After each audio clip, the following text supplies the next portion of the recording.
Hello, this is a Supernanny before and after.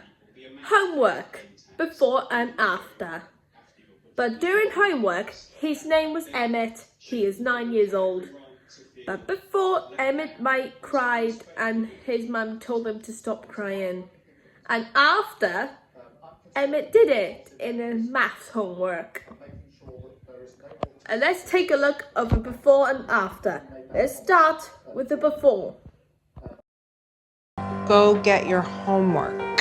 Don't make faces at me, just go get it. It was time for Emmett to do his homework. I could see that tension was building up. Teacher said you need to study your social studies every night. And I know we've talked about this because I've told you that you need to bring your Hello? Look at me. I'm talking to you. Homework is a big issue in our house. Homework is a constant battle. This is a huge test coming up. Stop crying. Stop crying. You don't need to cry. You just need to take a little responsibility. Listen to me. I'm not yelling at you. Look at me. Why don't you take a break, go up in your room, and do a little bit of reading. Read a chapter in your book. I mean, these are things you have to do. You have to do these things. Can you please read a chapter while you're up there? No. So what happens with the homework? It'll get done. Next up is after. So what I'm going to give them is some useful tips for homework so that it's less stressful. The first one is let him decide. Let Emmett decide what homework he's going to do first.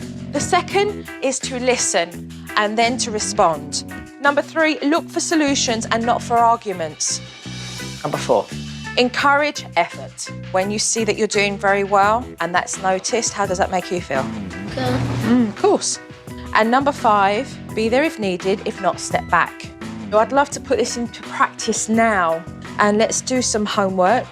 I think Emmett liked the idea of being able to take control back of his homework instead of me telling him what to do, when to do, and how to do it. It's gonna be hard. Okay. I'm gonna do All right. this one first. All right. Call me if you need me.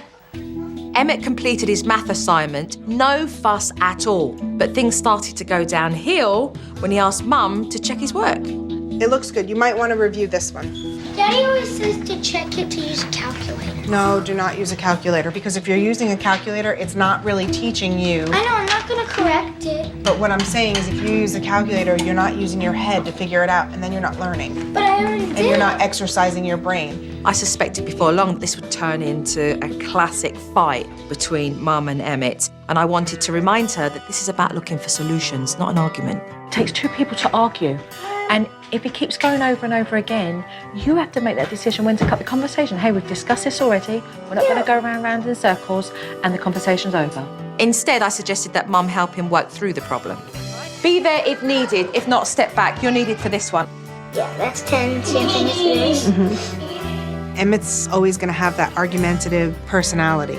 And I just need to learn how to cope with it and stop it when it turns into an argument. Add that one, 8. Okay, and you know what?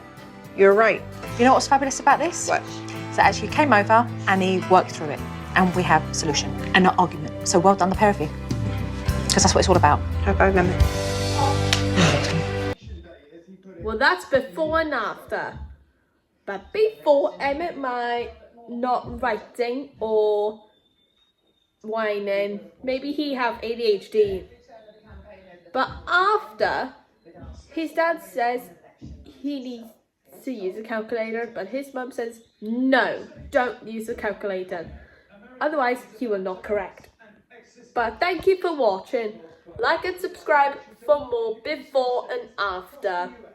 And I will see you again soon.